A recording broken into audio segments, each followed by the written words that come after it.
Carmen Delgado despertó aquella mañana de abril con una extraña opresión en el pecho que no supo explicar.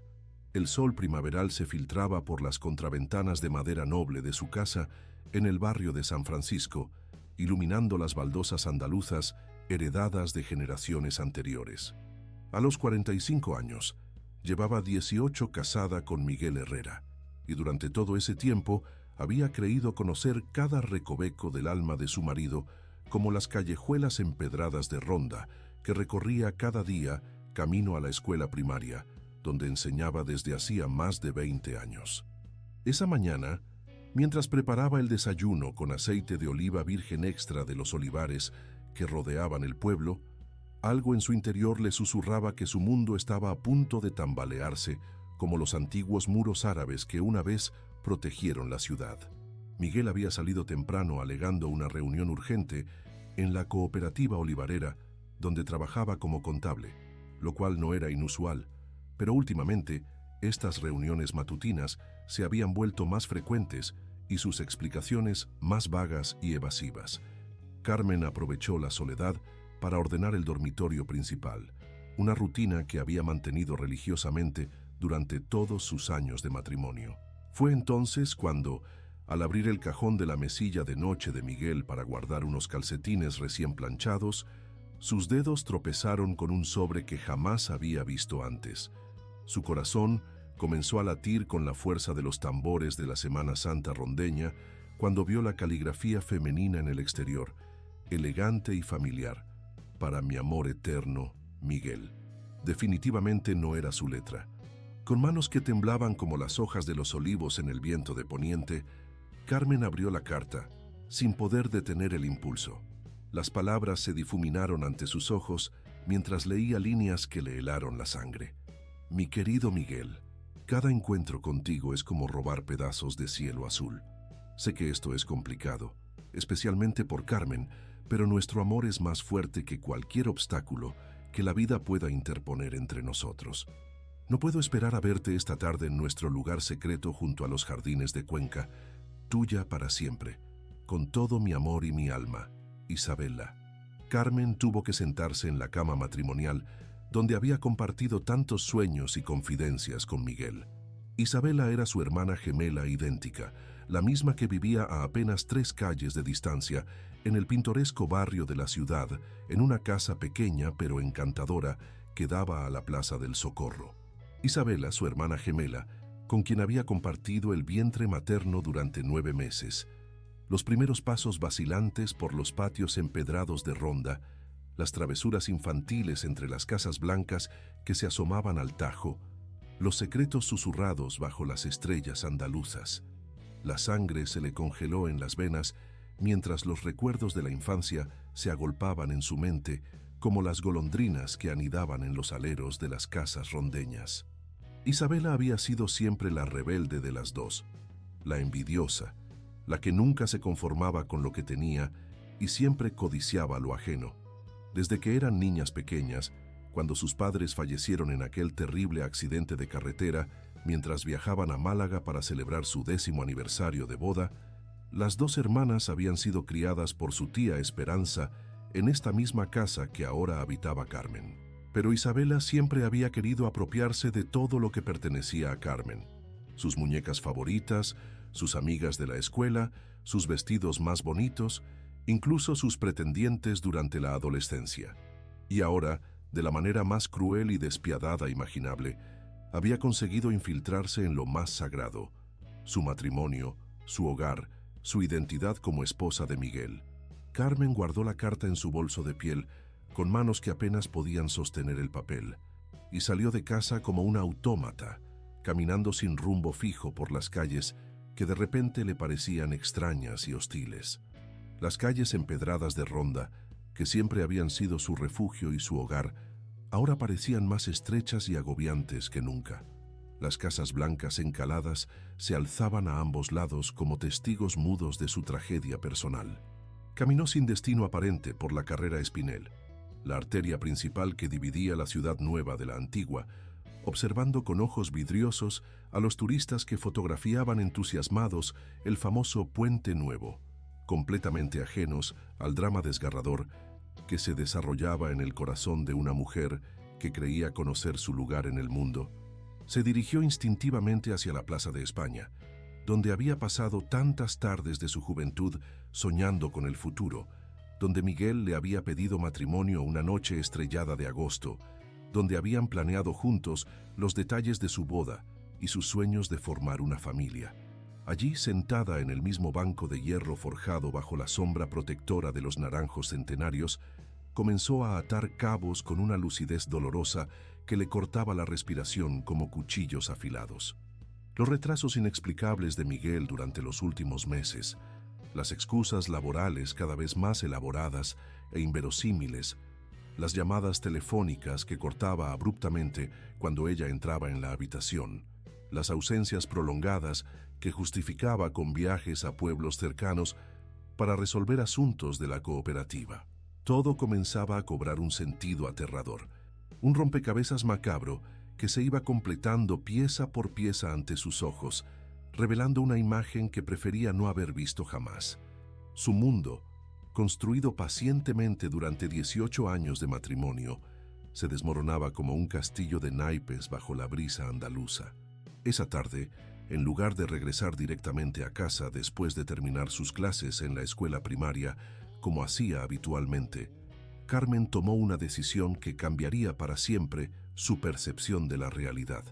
Decidió seguir a Miguel, convertirse en detective de su propia desgracia, confirmar con sus propios ojos lo que su corazón ya sabía, pero su mente se resistía a aceptar. Lo vio salir puntualmente de la cooperativa a las 5 en punto, pero en lugar de dirigirse hacia su casa, como había hecho durante años, tomó el sendero serpenteante que conducía hacia los jardines de Cuenca. Su corazón se hizo pedazos cuando, escondida detrás de los cipreses centenarios, lo vio encontrarse con una figura femenina junto a la fuente central de piedra labrada. Era Isabela, pero vestida de manera tan idéntica como solía vestirse ella misma, que por un momento dudó de lo que veían sus ojos.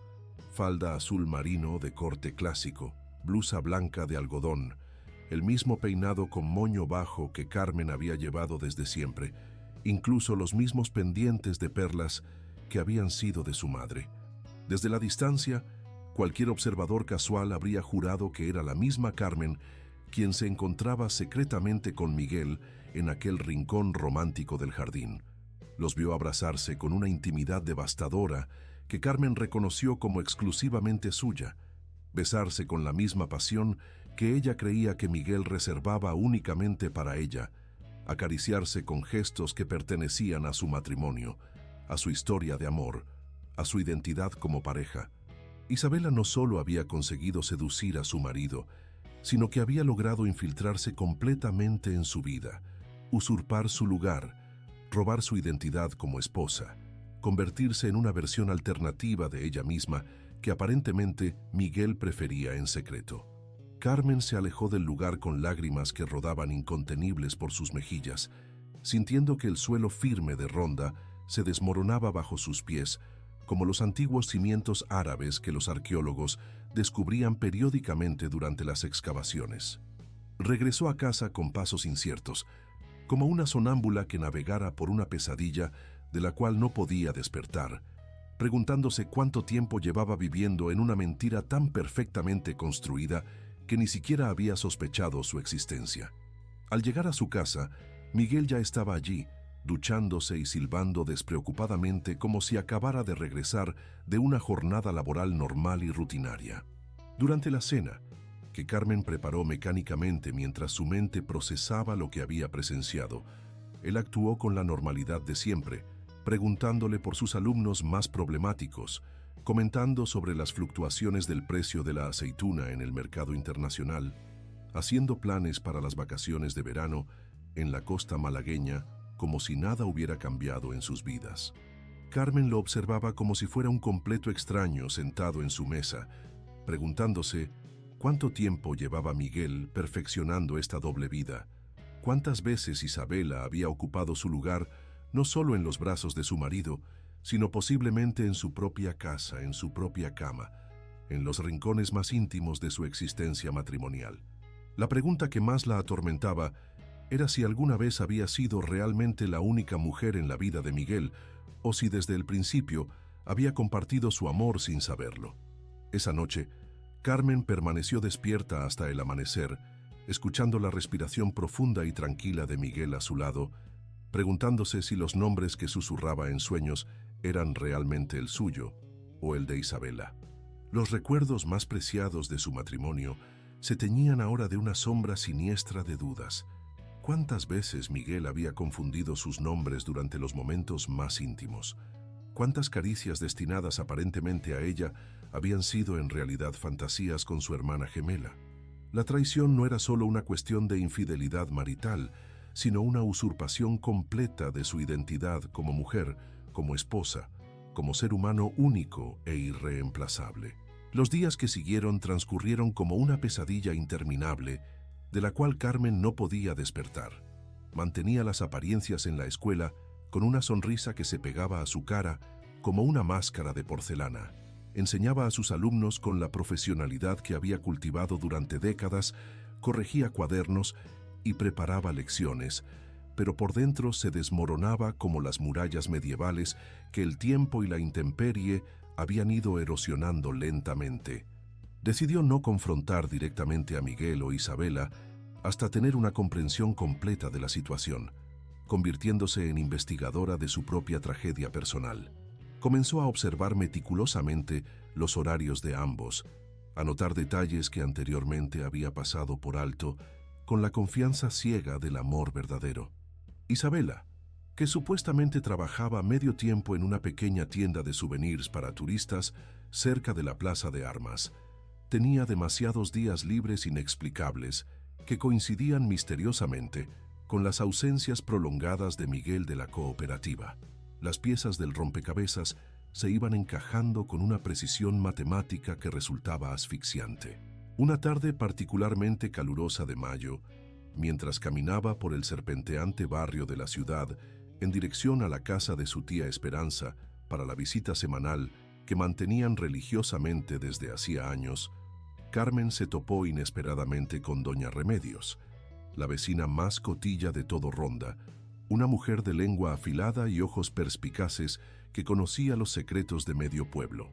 La mujer la detuvo con una sonrisa cómplice que helaba la sangre, una expresión que sugería conocimiento de secretos inconfesables.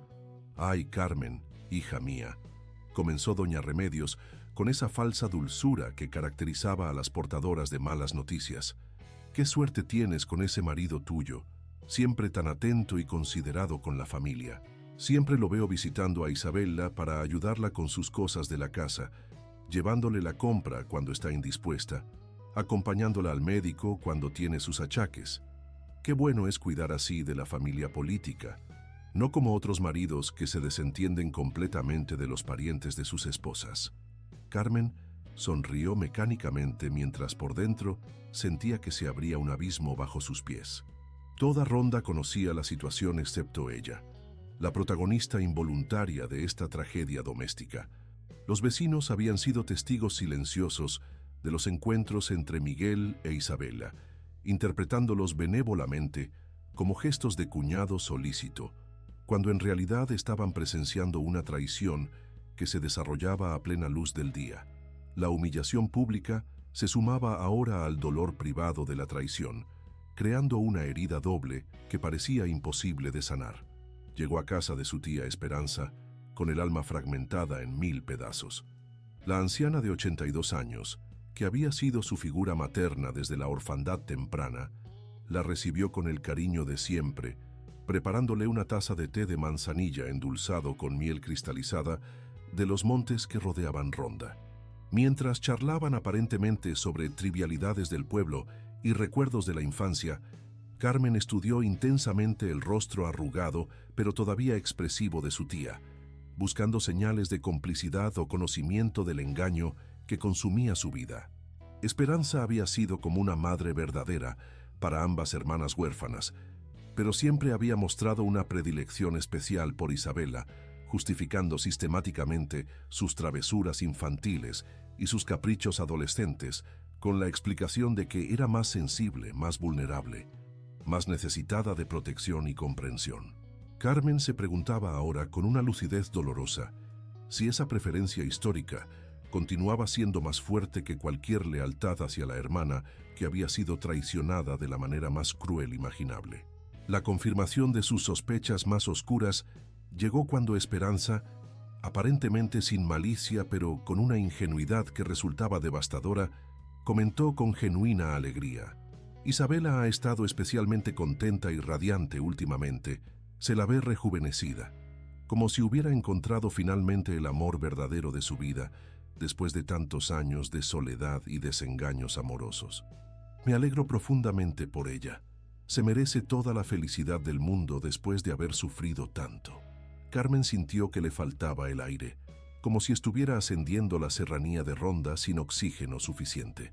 Su propia tía, la mujer que había ocupado el lugar de su madre fallecida, estaba bendiciendo indirectamente la relación destructiva de Isabela con Miguel, sin conocer los detalles sórdidos, pero intuir que algo importante había cambiado en la vida de su sobrina favorita. O tal vez, se preguntaba Carmen con creciente amargura, Esperanza conocía perfectamente los detalles de la situación y había elegido conscientemente ponerse del lado de Isabela, como había hecho tantas veces durante la infancia cuando surgían conflictos entre las hermanas gemelas. Aquella noche, mientras Miguel dormía plácidamente a su lado como si no tuviera ningún pecado que confesar, Carmen tomó la decisión más importante de su vida adulta hasta ese momento. No podía continuar viviendo en la mentira que estaba consumiendo su alma día a día, pero tampoco estaba emocionalmente preparada para la confrontación directa que podría destruir definitivamente lo que quedaba de su mundo conocido. Decidió que iba a descubrir toda la verdad, por dolorosa que resultara, antes de tomar cualquier decisión irreversible sobre su matrimonio y sus relaciones familiares. Comenzó a llevar un diario secreto donde anotaba meticulosamente cada movimiento sospechoso de Miguel, cada mentira detectada, cada coincidencia que apuntaba hacia la confirmación de sus peores temores. Se convirtió en detective privada de su propio sufrimiento, acumulando evidencias para el juicio emocional que sabía que inevitablemente tendría que celebrar algún día. Documentaba horarios, registraba conversaciones telefónicas, memorizaba excusas y las confrontaba con la realidad observable. Los días se sucedían con una rutina agónica que la estaba destruyendo lentamente. Carmen enseñaba a sus alumnos con la sonrisa profesional firmemente adherida a su rostro, pero por dentro se consumía como una vela expuesta al viento.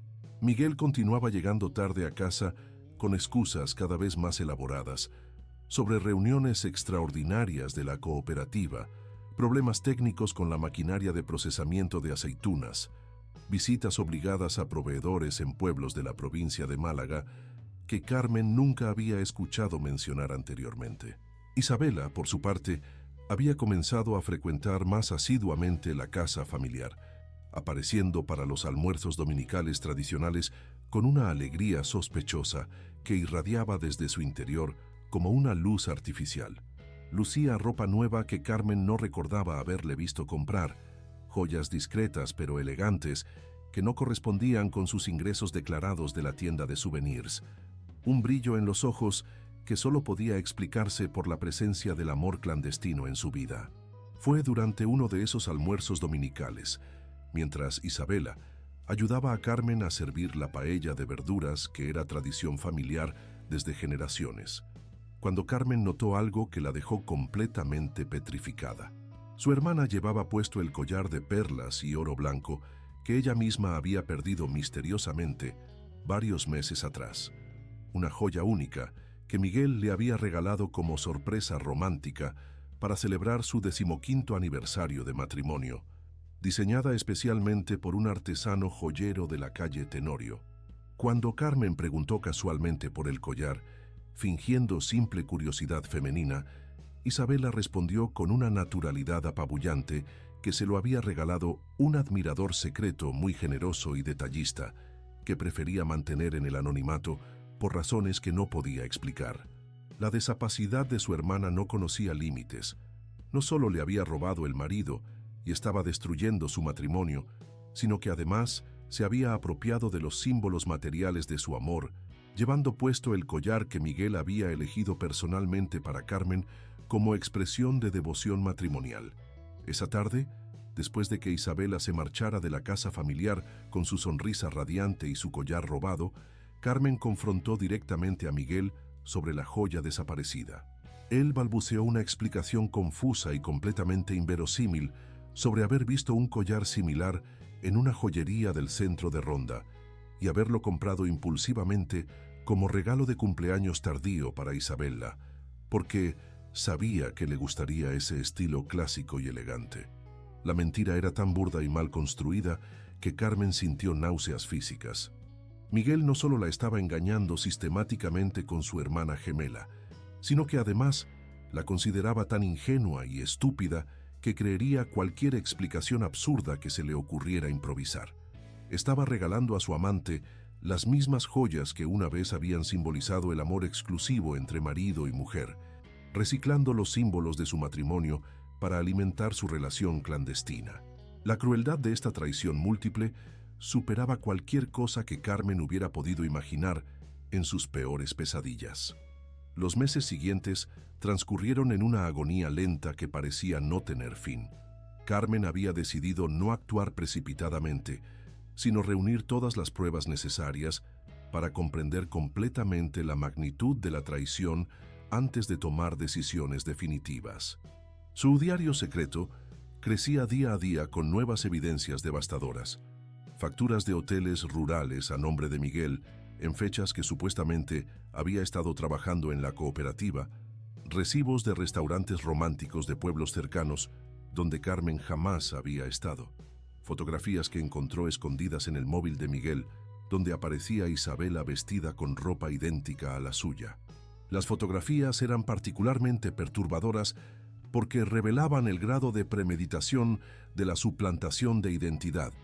Isabela no solo se había apropiado del marido de Carmen, sino que había estudiado meticulosamente su estilo de vestir, su manera de peinarse, sus gestos característicos, convirtiéndose en una versión alternativa de ella misma que aparentemente Miguel encontraba más atractiva o excitante que la original. Era una usurpación de personalidad que iba mucho más allá de la simple infidelidad matrimonial. La gota que colmaría definitivamente el vaso de su sufrimiento llegó una mañana fría de noviembre, cuando Carmen descubrió algo que la destruyó emocional y psicológicamente de manera casi irreparable.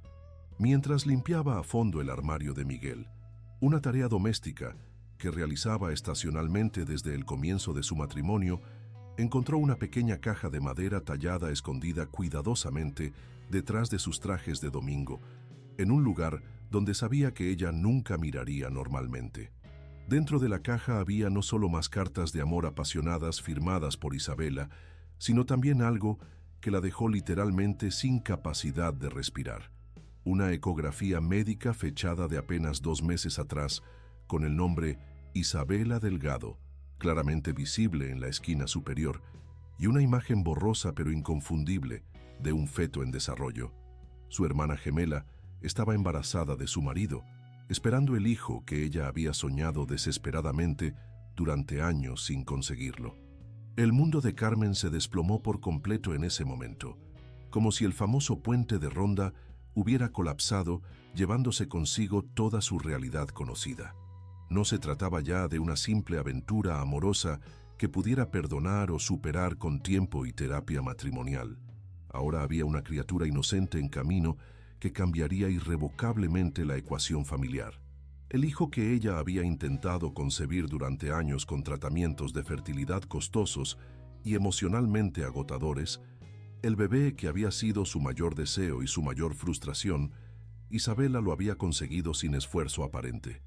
Carmen cerró la caja con manos que temblaban incontrolablemente y la guardó exactamente en el mismo lugar donde la había encontrado. Necesitaba tiempo para procesar esta información completamente devastadora antes de decidir cómo proceder. Se encerró en el baño y lloró en silencio durante lo que parecieron horas interminables, sintiendo que su vida tal como la había conocido y construido pacientemente durante décadas había llegado a su fin definitivo e irreversible. Ya no se trataba únicamente de una traición matrimonial que pudiera resolverse con perdón, terapia de pareja o incluso divorcio. Ahora había una dimensión completamente nueva que involucraba a una criatura inocente que no tenía culpa de las circunstancias de su concepción. Carmen se enfrentaba no solo a la pérdida de su marido y su hermana, sino también a la realidad de que nunca sería madre biológica, mientras que Isabela, sin buscarlo especialmente, había conseguido lo que más deseaba en el mundo. Esa noche, durante la cena que transcurrió en un silencio más tenso de lo habitual, Carmen observó a Miguel con ojos completamente nuevos, como si lo viera por primera vez después de 18 años de matrimonio. Él parecía más nervioso e inquieto que en las semanas anteriores, como si intuyera instintivamente que su secreto más importante estaba a punto de salir a la luz. Sus gestos eran más controlados, sus respuestas más medidas, su manera de evitar el contacto visual más evidente. Isabela, por su parte, había comenzado a mostrar los primeros síntomas visibles del embarazo que cualquier observador medianamente atento podría identificar.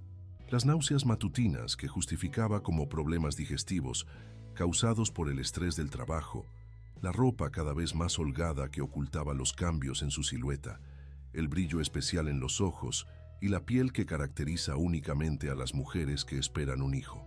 Carmen se preguntaba con amargura creciente cuánto tiempo más podrían mantener la farsa de normalidad. La respuesta a su pregunta llegó mucho antes de lo que había anticipado. Una tarde de diciembre, mientras Carmen corregía pacientemente los exámenes de matemáticas de sus alumnos de cuarto curso en la mesa de la cocina, escuchó voces alteradas que procedían de la calle. Al asomarse discretamente a la ventana que daba a la plaza, vio a Isabela y Miguel discutiendo acaloradamente frente a la fuente de piedra labrada, en una conversación que claramente no estaba destinada a oídos ajenos. Aunque no podía escuchar las palabras exactas debido a la distancia, el lenguaje corporal de ambos era inequívoco y revelador. Isabela se llevaba repetidamente las manos al vientre en un gesto protector universalmente maternal, mientras Miguel negaba con la cabeza de manera vehemente y gesticulaba con las manos como si estuviera rechazando alguna propuesta o demanda. La discusión se prolongó durante varios minutos tensos, terminando abruptamente, cuando Isabela se alejó del lugar con lágrimas evidentes corriendo por sus mejillas, mientras Miguel golpeaba con furia contenida la pared de piedra más cercana. Carmen comprendió inmediatamente que había llegado el momento de la verdad definitiva. La situación había alcanzado un punto de crisis que no podía posponerse indefinidamente. Ya no podía continuar fingiendo ignorancia, viviendo en una mentira que estaba destruyendo su alma día a día, permitiendo que otros tomaran decisiones sobre su vida sin su conocimiento o consentimiento. Era hora de confrontar la realidad, por dolorosa que fuera, y tomar las riendas de su destino antes de que fuera demasiado tarde para todos los involucrados. Esa noche, cuando Miguel llegó a casa con los nudillos ensangrentados por el impacto contra la pared de piedra y una expresión de derrota total en el rostro, Carmen supo que no podía esperar ni un día más. La farsa había durado demasiado tiempo y las consecuencias de continuar en silencio podrían ser irreversibles no solo para ella, sino para la criatura inocente que estaba creciendo en el vientre de Isabela sin saber el caos familiar que su llegada había desencadenado.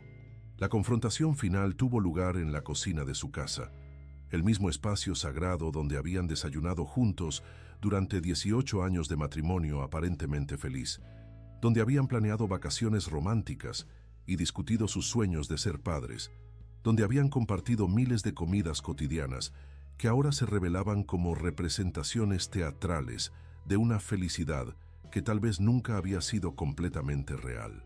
Carmen colocó la caja de madera tallada sobre la mesa de olivo centenario, entre los platos de la cena que ninguno de los dos había conseguido tocar. Miguel palideció visiblemente al reconocer la caja que había escondido tan cuidadosamente, como si hubiera visto un fantasma materializado en su propia cocina. Las evidencias de su traición estaban ahí, Expuestas bajo la luz amarilla y cálida de la lámpara de hierro forjado que habían comprado juntos en el mercadillo dominical de Ronda durante los primeros años de su matrimonio, cuando todavía creían que tenían toda una vida por delante para construir juntos una familia feliz. ¿Cuánto tiempo? Fue lo único que Carmen pudo articular inicialmente, con la voz quebrada por meses de dolor contenido y noches de insomnio. Su garganta parecía llena de arena del desierto, incapaz de producir más sonidos que ese susurro doloroso. Miguel bajó la cabeza como un niño regañado, incapaz de sostener la mirada de la mujer a quien había traicionado de la manera más cruel imaginable, y murmuró con voz apenas audible: 3 años, 3 años completos. Casi toda la duración de los tratamientos de fertilidad de Carmen, mientras ella se culpaba sistemáticamente por no poder darle un hijo, se sometía a procedimientos médicos dolorosos y costosos, lloraba en secreto cada vez que llegaba su menstruación. Miguel ya estaba creando una familia paralela con su hermana gemela. La crueldad del timing era tan perfecta que parecía diseñada por una mente diabólica para maximizar el sufrimiento de todos los involucrados. Miguel intentó desesperadamente explicarse. Empezó a hablar atropelladamente sobre cómo había comenzado toda la situación, sobre cómo Isabela lo había seducido sistemáticamente, aprovechando su parecido físico perfecto con Carmen, sobre cómo se había sentido confundido y perdido en una situación que se le había escapado de las manos antes de que pudiera controlarla. Pero Carmen ya no quería escuchar justificaciones que llegaban demasiado tarde para cambiar algo sustancial. Las palabras se habían vuelto completamente irrelevantes ante la magnitud de la traición que se extendía por todos los aspectos de su vida matrimonial. Solo una pregunta importaba realmente en ese momento crucial: ¿la amas a ella más que a mí? Miguel tardó una eternidad angustiosa en responder, como si estuviera sopesando cuidadosamente cada palabra, y cuando finalmente susurró con voz rota: sí, creo que sí, Carmen supo con certeza absoluta que su matrimonio había terminado oficialmente y para siempre. La separación matrimonial fue sorprendentemente rápida y civilizada, como si ambos hubieran estado esperando inconscientemente este momento durante años. Miguel se mudó a un apartamento pequeño pero confortable en el centro histórico de Ronda, muy cerca de la casa donde vivía Isabela con su embarazo cada vez más evidente. Carmen se quedó en la casa familiar, rodeada de recuerdos que ahora la asfixiaban, pero que no tenía fuerzas emocionales para enfrentar y reorganizar completamente. Los vecinos de Ronda comenzaron a murmurar y especular sobre los motivos reales de la separación, creando teorías elaboradas que iban desde incompatibilidad de caracteres hasta problemas económicos insalvables. Pero Carmen mantuvo su dignidad intacta y no reveló jamás los detalles sórdidos de la traición que había destruido su matrimonio. Su orgullo andaluz, heredado de generaciones de mujeres fuertes que habían enfrentado adversidades mucho peores, la mantuvo erguida y elegante ante la curiosidad malsana del pueblo. Esperanza, su tía adoptiva, reaccionó de la manera más predecible cuando finalmente se enteró de toda la verdad a través de los chismes inevitables que circulaban por Ronda como el viento de poniente. En lugar de ofrecer apoyo incondicional a Carmen, la víctima evidente de la situación, se puso automáticamente del lado de Isabela, argumentando con una lógica retorcida que el corazón no se puede controlar y que Isabela necesitaba más ayuda y comprensión porque iba a ser madre soltera en circunstancias difíciles. La traición familiar se completaba así de la manera más dolorosa posible. Carmen no solo perdía a su marido y a su hermana gemela, sino también a la única figura materna que había conocido desde la infancia. Esperanza había elegido conscientemente apoyar a la hermana que había causado todo el daño, dejando a Carmen completamente sola para enfrentar el naufragio de su vida anterior y la construcción de una nueva identidad como mujer divorciada en una sociedad tradicional que todavía juzgaba duramente tales circunstancias. El embarazo de Isabela progresaba sin complicaciones médicas y su vientre creciente se convertía en un recordatorio público y constante de la situación para todo el pueblo de Ronda. Carmen desarrolló estrategias elaboradas para evitar encontrársela casualmente, cambiando sus rutas habituales por la ciudad, comprando en tiendas diferentes, incluso considerando seriamente la posibilidad de solicitar un traslado a otra escuela para escapar de los comentarios bien intencionados, pero devastadores de sus colegas maestros. Fue durante esta época particularmente oscura de su vida cuando Carmen recibió una visita completamente inesperada que cambiaría gradualmente su perspectiva sobre el futuro. Rafael Moreno, un hombre viudo de 48 años que acababa de mudarse a Ronda, procedente de Madrid con su hija pequeña, había venido a inscribir a la niña en la escuela primaria donde Carmen enseñaba desde hacía más de 2 décadas. Buscaba un nuevo comienzo lejos de los recuerdos dolorosos de la capital, donde había perdido a su esposa en circunstancias trágicas que prefería no detallar. Algo en la tristeza profunda pero digna de los ojos de Rafael resonó inmediatamente con el dolor que Carmen llevaba en su propio corazón. Ambos eran supervivientes de tragedias personales devastadoras, 2 almas heridas que habían aprendido a caminar por el mundo, llevando su dolor con elegancia y discreción. La conexión fue silenciosa pero real, basada en el reconocimiento mutuo de quienes han perdido algo fundamental en sus vidas y están tratando de reconstruirse desde los cimientos. Sofía Moreno, la hija de Rafael, era una niña de 6 años, con una sonrisa tímida pero luminosa, y una inteligencia emocional extraordinaria que inmediatamente conquistó el corazón profesional y personal de Carmen.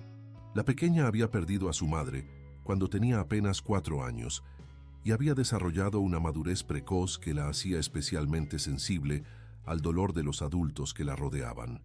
Cuando Carmen le preguntó qué esperaba encontrar en su nueva escuela, Sofía respondió con una sencillez desarmante: «Solo quiero que mi papá vuelva a sonreír como antes». Las conversaciones entre Carmen y Rafael comenzaron como consultas profesionales rutinarias sobre la adaptación escolar de Sofía, pero gradualmente evolucionaron hacia confidencias más personales y profundas. Él le contó sobre la pérdida devastadora de su esposa, sobre las dificultades enormes de criar a una niña pequeña siendo padre soltero, sobre la decisión valiente de abandonar Madrid y empezar completamente de nuevo en un lugar donde nadie conociera su historia de dolor y pérdida. Carmen, por su parte, compartió de manera muy cuidadosa y velada su propia situación emocional, sin entrar jamás en los detalles sórdidos de la traición que había destruido su matrimonio, pero dejando entrever sutilmente la profundidad de la herida que llevaba en el alma. Rafael demostró una sensibilidad extraordinaria para comprender lo que no se decía explícitamente, respetando los silencios necesarios mientras ofrecía una presencia tranquila y reconfortante. El nacimiento de la hija de Isabela y Miguel trajo una nueva oleada de dolor agudo a la vida cotidiana de Carmen. Era una niña perfectamente sana que llevaría el apellido Delgado como ella misma, pero sería criada por la mujer que había destruido sistemáticamente su matrimonio. Todo el pueblo de Ronda celebraba el nacimiento con la alegría tradicional que siempre acompañaba, la llegada de un nuevo miembro a la comunidad, llevando regalos y flores a la nueva madre, mientras Carmen se encerraba en su casa para llorar en privado por la hija que nunca tendría. Pero el destino, que hasta ese momento había parecido ensañarse cruelmente con Carmen, tenía preparada una sorpresa completamente inesperada que cambiaría todo el curso de su vida. Una mañana de marzo, mientras preparaba meticulosamente sus clases para el día siguiente, como había hecho durante miles de mañanas anteriores, escuchó golpes desesperados y urgentes en la puerta principal de su casa. Al abrir con cierta aprensión, se encontró con doña Remedios, la vecina cotilla del barrio, pero esta vez con una expresión de alarma genuina que contrastaba dramáticamente con su habitual aire de superioridad chismosa. «Carmen, tienes que venir inmediatamente», le dijo con voz entrecortada por la urgencia. «Han encontrado una carta muy extraña en casa de Isabela y Miguel. Se han marchado del pueblo, han desaparecido completamente durante la noche y han dejado a la niña completamente sola en la casa». Las palabras de doña Remedios resonaron en los oídos de Carmen como campanas de alarma, pero también como una posibilidad que jamás había contemplado en sus peores pesadillas o en sus mejores sueños. Carmen corrió por las calles empedradas de Ronda con una urgencia que no había sentido jamás en su vida adulta, con el corazón latiendo tan violentamente en su pecho que pensó que podría desmayarse antes de llegar a su destino. Las piedras de las aceras parecían volar bajo sus pies mientras atravesaba la plaza central. Subía por la cuesta del barrio de la ciudad y finalmente llegaba a la casa donde habían vivido Isabela y Miguel durante los últimos meses de su relación clandestina, convertida en oficial. Al llegar al lugar se encontró con una escena que la dejó completamente sin capacidad de procesar lo que veían sus ojos. La pequeña Sofía, la bebé de apenas 6 meses que llevaba su mismo apellido, lloraba desconsoladamente en su cuna de madera pintada de blanco, mientras un grupo de vecinas se agolpaban alrededor tratando desesperadamente de calmarla con métodos improvisados. El llanto de la criatura era desgarrador, un sonido que atravesaba el alma de cualquiera que lo escuchara, especialmente de una mujer que había soñado durante años con tener un bebé propio. Sobre la mesa de la cocina, entre los restos de un desayuno interrumpido abruptamente y algunas pertenencias abandonadas apresuradamente, había una carta dirigida específicamente a Carmen con una caligrafía que reconoció inmediatamente como la de Isabela. Las manos le temblaron incontrolablemente mientras abría el sobre, sabiendo que su contenido cambiaría irrevocablemente el curso de su existencia de una manera que aún no podía imaginar completamente. Con una mezcla de terror y curiosidad, Carmen leyó las líneas que transformarían para siempre su comprensión de lo que significaba ser madre, ser hermana, ser mujer. Carmen, sabemos que esto es muchísimo pedir después de todo el daño terrible que te hemos causado, pero literalmente no tenemos ninguna otra opción viable. Miguel ha estado involucrado en negocios muy turbios con la cooperativa olivarera, malversando fondos y falsificando documentos, y necesitamos abandonar España antes de que las autoridades descubran todo y sea demasiado tarde para escapar. La carta continuaba con una explicación que sonaba a justificación desesperada. No podemos llevarnos a Sofía en estas circunstancias tan peligrosas e inestables. Te pedimos, te suplicamos que cuides de ella temporalmente, solo hasta que podamos establecernos en otro país y arreglar completamente nuestra situación legal y económica. Sabemos que serás una madre infinitamente mejor para ella de lo que yo podría ser en este momento de crisis. Isabela. Carmen levantó la vista de la carta y miró fijamente a la bebé que lloraba inconsolablemente. La niña, que llevaba los ojos expresivos de Miguel y los rasgos delicados de Isabela, que era simultáneamente su sobrina biológica y la hija de su exmarido, producto de la traición más dolorosa de su vida, pero también una criatura completamente inocente que no tenía absolutamente ninguna culpa de las circunstancias dramáticas de su nacimiento y abandono. En ese momento crucial, rodeada por el bullicio de los vecinos curiosos que especulaban en voz alta sobre el paradero de la pareja fugitiva y las implicaciones legales de abandonar a un bebé, Carmen tuvo una revelación que la golpeó como un rayo de luz en medio de la tormenta más oscura de su vida. Esta niña inocente e indefensa no tenía ninguna responsabilidad en los pecados de sus padres biológicos y merecía ser amada, protegida y cuidada sin reservas ni condiciones. Tal vez, pensó Carmen mientras tomaba delicadamente a Sofía en sus brazos y sentía inmediatamente cómo se calmaba su llanto, el destino le estaba ofreciendo una segunda oportunidad de experimentar la maternidad de una manera que jamás había imaginado posible. No sería la madre biológica que siempre había soñado ser, pero podría convertirse en algo igualmente valioso, una madre elegida, una mujer que decidía amar a una criatura no por obligación genética, sino por decisión consciente del corazón. Los primeros días cuidando a Sofía fueron un torbellino emocional de sentimientos contradictorios que Carmen no sabía cómo procesar completamente. Se levantaba cada madrugada para preparar biberones, cambiaba pañales con manos inexpertas, pero dispuestas a aprender. Cantaba nanas andaluzas que su tía Esperanza le había enseñado durante la infancia. Mecía a la bebé durante horas cuando tenía cólicos o simplemente necesitaba el consuelo del contacto humano cálido. Cada vez que miraba directamente el rostro de Sofía, veía inevitablemente reflejados los rasgos de las dos personas que más daño le habían causado en toda su vida. Pero también descubría gradualmente una inocencia pura y una necesidad de amor que comenzaron lentamente a sanar las heridas más profundas de su corazón roto. La bebé no sabía nada sobre traiciones matrimoniales, mentiras familiares o corazones destrozados. Solo sabía que necesitaba alimento, calor, protección y cariño, y Carmen se los proporcionaba sin reservas. La reacción del pueblo de Ronda ante esta situación extraordinaria fue característicamente mixta y compleja. Algunos vecinos admiraban genuinamente la generosidad aparente de Carmen al hacerse cargo voluntariamente de la hija de las mismas personas que habían traicionado y humillado públicamente, interpretando su gesto como un acto de nobleza cristiana digno de imitación. Otros, menos caritativos en sus juicios, murmuraban que era una mujer tonta e ingenua por cargar voluntariamente con responsabilidades que no le correspondían legalmente. Esperanza, su tía anciana, apareció finalmente en la casa de Carmen para conocer personalmente a la bebé que había causado tanto revuelo en la familia. Carmen observó cuidadosamente el rostro arrugado pero todavía expresivo de la mujer que había sido su figura materna durante décadas, buscando señales de arrepentimiento por haber apoyado sistemáticamente a Isabella durante la crisis matrimonial.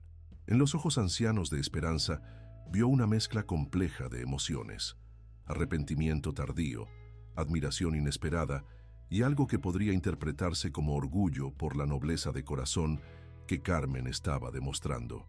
Rafael Moreno se convirtió gradualmente en un apoyo inesperado pero invaluable durante aquellos días difíciles de adaptación a la maternidad súbita.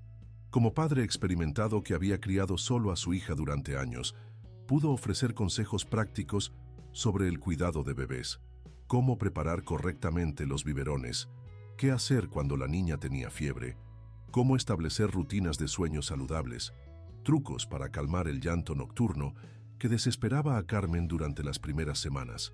Su ayuda fue mucho más allá de los consejos técnicos. Rafael se convirtió gradualmente en parte de la rutina diaria de Carmen, apareciendo discretamente cuando sabía que ella podría necesitar ayuda, trayendo medicinas cuando Sofía tenía algún malestar menor, ofreciendo su presencia tranquila y reconfortante durante los momentos más difíciles. Su hija, la pequeña Sofía Moreno, desarrolló inmediatamente un cariño especial por la bebé, insistiendo en ayudar con su cuidado siempre que era posible y refiriéndose a ella constantemente como mi hermanita pequeña. Los meses transcurrieron sin ninguna noticia de Isabella y Miguel, como si hubieran desaparecido completamente de la faz de la tierra. Carmen intentó localizarlos a través de conocidos comunes y familiares lejanos, pero parecían haberse desvanecido completamente sin dejar rastro. Gradualmente, comenzó a aceptar la posibilidad real de que la custodia de Sofía podría ser permanente, y esa realización, en lugar de asustarla o abrumarla, comenzó a llenarla de una esperanza y un propósito que no había experimentado en años. Finalmente estaba viviendo la experiencia de ser madre, aunque no de la manera romántica e idealizada que había planeado durante años de tratamientos de fertilidad. Era una maternidad nacida de la tragedia y las circunstancias extraordinarias, pero no por eso menos real o menos valiosa. Sofía respondía a su amor y cuidados con sonrisas espontáneas, gestos cariñosos y una confianza total que derretían cualquier rastro de resentimiento que pudiera quedar en el corazón de Carmen. La transformación personal de Carmen fue tan notable que incluso los vecinos más críticos comenzaron a comentar positivamente sobre el cambio. La mujer amargada y aparentemente rota por la traición matrimonial había comenzado a florecer nuevamente como los almendros en primavera, encontrando un propósito renovado y una alegría auténtica en el cuidado diario de Sofía. La bebé había traído luz a una casa que había estado sumida en la oscuridad del dolor durante demasiado tiempo. Carmen comprendió gradualmente una verdad fundamental que cambiaría para siempre su concepto de la familia. El amor maternal no dependía necesariamente de los lazos biológicos de sangre, sino de la elección consciente y voluntaria de amar, proteger, nutrir y guiar a otro ser humano. Había elegido ser madre de Sofía no por obligación o casualidad genética, sino porque había decidido conscientemente abrir su corazón a esta criatura que necesitaba desesperadamente amor incondicional. Durante las festividades tradicionales de la feria de Pedro Romero de ese año, Carmen paseó por primera vez en muchos meses por las calles engalanadas de Ronda, llevando a Sofía en brazos, luciendo los trajes tradicionales andaluces que su tía Esperanza había guardado cuidadosamente durante décadas en baúles de madera de cedro. La imagen de la mujer elegante y orgullosa con la bebé sonriente se convirtió instantáneamente en un símbolo poderoso de superación personal y dignidad femenina que inspiró a muchos vecinos que habían sido testigos silenciosos de su sufrimiento anterior. Rafael y su hija las acompañaron durante las celebraciones, creando una estampa familiar tan natural y armoniosa que hizo sonreír a muchos observadores que habían presenciado el dolor de Carmen durante los meses anteriores. La imagen de las dos Sofías jugando juntas, mientras los adultos conversaban tranquilamente bajo las luces de colores de la feria, creaba una sensación de completitud que Carmen no había experimentado jamás, ni siquiera durante los mejores momentos de su matrimonio con Miguel. Fue precisamente durante esa feria memorable cuando Rafael encontró el momento y el valor para confesarle sus sentimientos a Carmen. No fue una declaración pasional o desesperada, como las que aparecían en las novelas románticas, sino una propuesta madura, reflexiva y cuidadosamente considerada de construir juntos una familia basada en el amor consciente, la experiencia compartida del dolor superado y el compromiso mutuo de crear algo completamente nuevo y hermoso. «No quiero ni pretendo reemplazar lo que has perdido», le dijo Rafael mientras paseaban lentamente por los jardines iluminados de la feria, con las dos niñas corriendo entre las atracciones infantiles. «Quiero construir contigo algo que sea completamente nuestro, por elección mutua, algo que surja de la decisión consciente de dos personas que han aprendido el valor real del amor a través del sufrimiento y la pérdida». Carmen necesitó varios días para considerar cuidadosamente la propuesta de... Había aprendido por experiencia dolorosa a desconfiar de las promesas masculinas y las declaraciones románticas que podían ocultar segundas intenciones o compromisos superficiales. Pero Rafael era evidentemente diferente a Miguel en aspectos fundamentales. Su amor genuino y desinteresado por su hija, su respeto profundo por el dolor de Carmen, su paciencia para esperar una respuesta sin presionar ni manipular emocionalmente. La decisión final llegó una tarde dorada de octubre, cuando Carmen observaba desde la ventana de su cocina a Sofía jugando en el patio con la pequeña Sofía Moreno.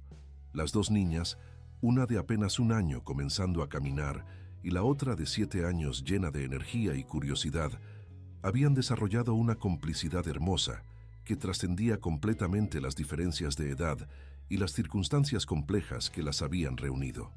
En ese momento de revelación silenciosa, Carmen comprendió que ya no estaba considerando simplemente una relación romántica con Rafael, sino la posibilidad real de crear una familia completamente nueva, elegida conscientemente y basada en el amor mutuo más que en las casualidades biológicas o las obligaciones sociales tradicionales. Sería una familia nacida de la libre elección de 4 personas que habían decidido amarse y cuidarse mutuamente. La boda de Carmen y Rafael fue una ceremonia íntima y emotiva en la histórica iglesia de Santa María, la Mayor de Ronda, con las dos Sofías como testigos especiales de una unión que simbolizaba mucho más que el matrimonio de 2 adultos. Carmen llevó el vestido de novia que su madre había usado décadas atrás, cuidadosamente alterado por las manos expertas de la modista más respetada del pueblo para adaptarse a su figura madura y a la ocasión especial. No hubo una gran celebración multitudinaria, pero sí una intimidad cálida y significativa que reflejaba perfectamente la naturaleza madura y reflexiva de su amor. Los invitados fueron cuidadosamente seleccionados entre los amigos más cercanos y los familiares que habían apoyado a Carmen durante su periodo más difícil. Esperanza, ahora anciana y considerablemente más sabia, dio su bendición con lágrimas sinceras en los ojos, reconociendo finalmente y públicamente la extraordinaria fortaleza de carácter de su sobrina. La nueva familia se instaló en la casa ancestral de Carmen, que fue completamente remodelada y reorganizada para acomodar cómodamente a 4 personas con necesidades diferentes. Rafael estableció su consulta de arquitectura especializada en Ronda, enfocándose en la restauración y conservación de edificios históricos andaluces, un trabajo que le permitía combinar su pasión profesional con su amor por la ciudad que los había acogido y donde habían encontrado la felicidad. Las 2 niñas crecieron juntas como hermanas verdaderas en todos los sentidos que realmente importaban, compartiendo habitación, secretos infantiles, travesuras típicas de la edad, sueños y aspiraciones. Carmen había encontrado finalmente la experiencia plena de maternidad que siempre había buscado, pero multiplicada por 2 y enriquecida por la profundidad que solo puede proporcionar la elección consciente de amar. Los años siguientes trajeron una estabilidad y prosperidad que Carmen jamás había imaginado posible durante los días más oscuros de su crisis matrimonial. Sofía creció convirtiéndose en una adolescente brillante y equilibrada que destacaba notablemente en sus estudios, especialmente en materias relacionadas con la psicología y las ciencias sociales. Su interés por comprender el comportamiento humano parecía estar directamente inspirado por la complejidad de su propia historia familiar y el deseo genuino de ayudar a otras personas a navegar situaciones similares. La pequeña Sofía Moreno siguió un camino académico igualmente prometedor, mostrando un talento natural excepcional para la literatura y la escritura creativa. Sus composiciones escolares sobre temas familiares y sociales demostraban una madurez emocional y una perspicacia que impresionaban a sus maestros y que claramente reflejaban la riqueza de experiencias que había vivido en su familia reconstituida. Rafael prosperó considerablemente en su negocio de restauración arquitectónica, convirtiéndose gradualmente en una figura respetada y consultada en el campo de la conservación del patrimonio histórico, no solo de Ronda, sino de toda la región andaluza. Su reputación profesional creció hasta el punto de recibir encargos importantes de instituciones gubernamentales y organizaciones internacionales dedicadas a la preservación cultural. Carmen continuó enseñando en la escuela primaria hasta su jubilación oficial, convirtiéndose con el tiempo en una figura querida y respetada en la comunidad educativa de Ronda y sus alrededores. Sus alumnos, generación tras generación, la recordarían siempre como la maestra que les había enseñado a través de su ejemplo personal que las familias verdaderas se construían con amor consciente y elección deliberada, no únicamente con lazos de sangre, y que las segundas oportunidades en la vida podían ser infinitamente más hermosas y significativas que los primeros intentos. Su historia personal se convirtió gradualmente en un ejemplo silencioso pero poderoso de dignidad femenina y superación personal para otras mujeres del pueblo que enfrentaban traiciones matrimoniales similares o circunstancias familiares complejas. Muchas venían discretamente a pedirle consejo y orientación, y Carmen siempre la recibía con la sabiduría serena de quien había transformado el dolor más profundo en la fuente de su mayor fortaleza.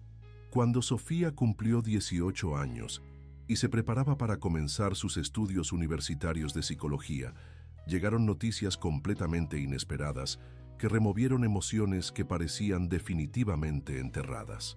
Isabela había regresado a Ronda, sola y visiblemente arrepentida, buscando desesperadamente reconectar con la hija que había abandonado como un bebé indefenso.